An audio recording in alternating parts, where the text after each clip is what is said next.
Foi divulgada uma linha do tempo com os minutos finais entre o avião da Jedware e a torre de controle do aeroporto. Não é uma transcrição, beleza? Ó, o site The Aviation Herald trouxe, entre outros diversos portais, as informações passadas pelo Ministério do Transporte da Coreia do Sul, e eu vou te falar, o negócio não é nada legal. O mesmo ministério relata que o gravador de dados do voo foi recuperado, mas está danificado. As informações divulgadas revelam algo super importante para a investigação e é algo que a gente já meio que desconfiava.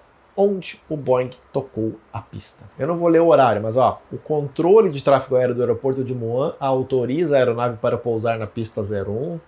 O controle de tráfego avisa sobre atividade de passos para ter cuidado na aproximação final. O piloto do voo 2216 relata a colisão com pássaros e declara Mayday, Mayday e colisão de pássaros arremetida. Ok, fez o procedimento normal de arremetida. O 2216 inicia a arremetida e solicita autorização para pousar então na pista 19, a aproximação da extremidade oposta da única pista do aeroporto de Muan. O controle de tráfego autoriza a aeronave a pousar então na pista 19. Ele pousa na pista 19, como a gente viu no vídeo, só que a 1.200 metros do início da pista de 2.800. Eu já vou comentar mais sobre, que esse é o principal ponto no caso. O controle de tráfego aéreo alerta sobre o acidente e aciona a unidade de resgate do incêndio do aeroporto. Não, pela essa transcrição, essas informações que foram divulgadas, não estavam de prontidão. São essas as informações aí com os horários. A unidade de resgate de incêndio do aeroporto conclui a implantação do equipamento e resgate de incêndio. Dá para entender se, a aeronave, se os bombeiros estavam de prontidão ou não. Para mim, não estavam de prontidão, não é possível.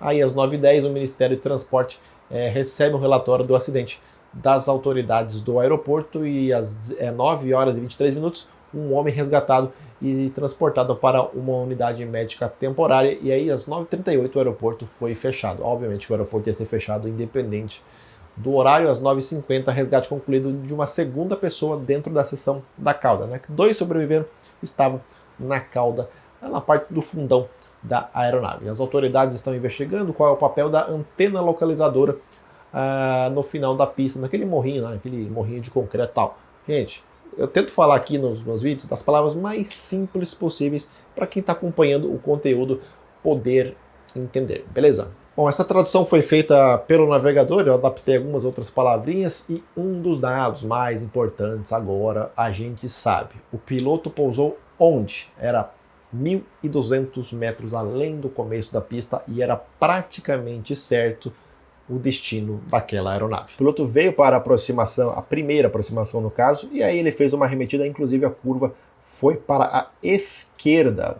Gente, o avião está fora de proporção, eu sei disso, a velocidade também é só para ilustrar o vídeo aqui para vocês, ok? Aí ele fez a arremetida, depois girou para pousar na outra pista. Eu tentei fazer uma comparação com o vídeo, né, o momento da aeronave.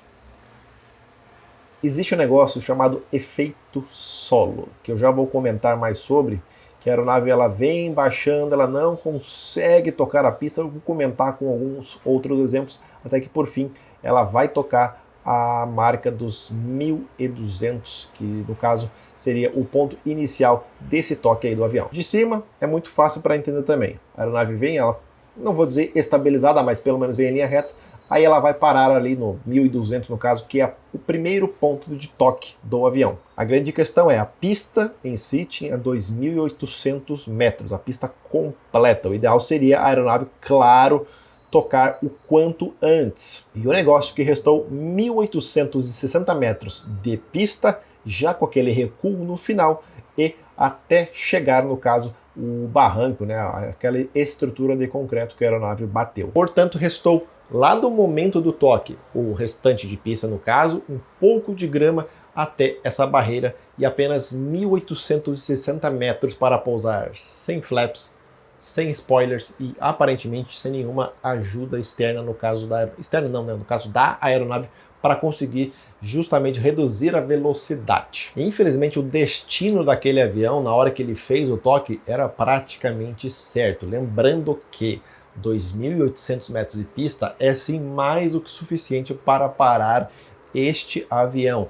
mesmo com pouso no caso sem o trem de pouso, né, de barriga, só que assim, não naquelas condições que o Jeju apresentou tocar no 1200. O que a investigação vai explicar, claro, são muitas coisas, mas principalmente a razão do avião ter ficado sem a parte hidráulica e, claro, se havia alguma possibilidade de parar aquele avião naquelas condições. Além, claro, da velocidade de aproximação, ela vai nos contar qual era a velocidade de aproximação, a velocidade do impacto e o ponto do toque, entre outras centenas aí de variantes que a gente vai ter nesse relatório, que vai demorar um tempinho. Eu quero te mostrar também dois exemplos.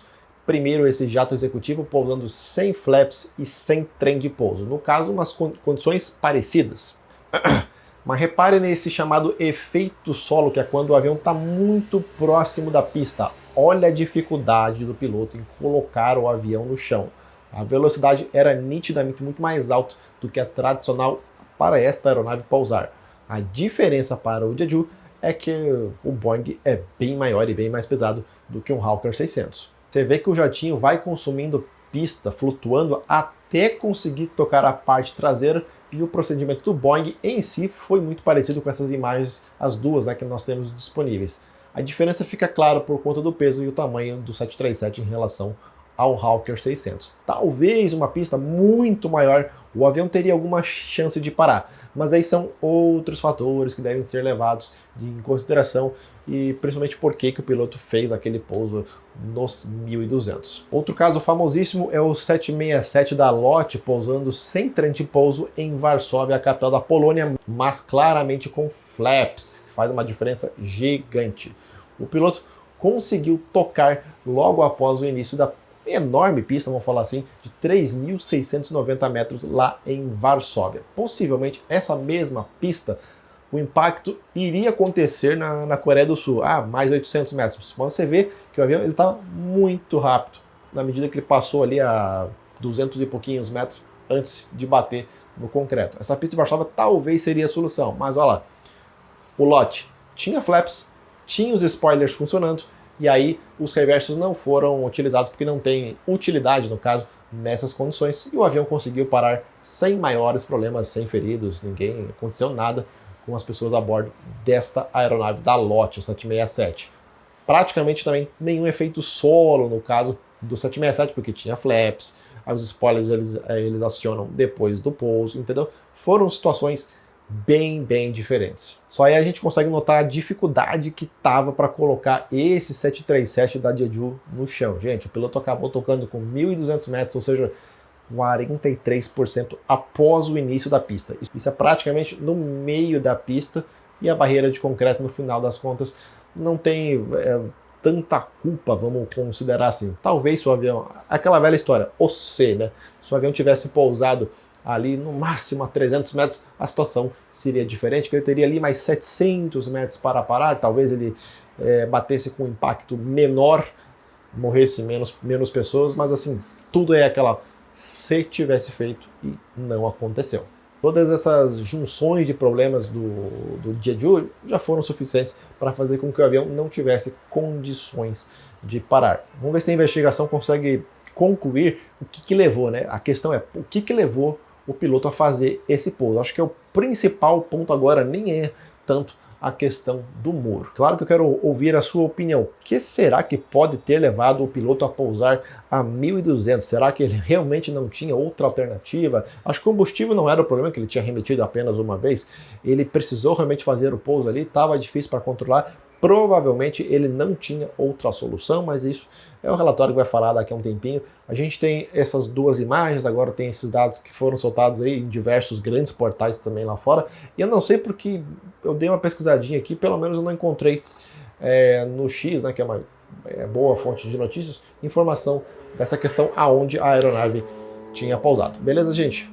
Agora sim, acho que é o último vídeo do ano de 2024.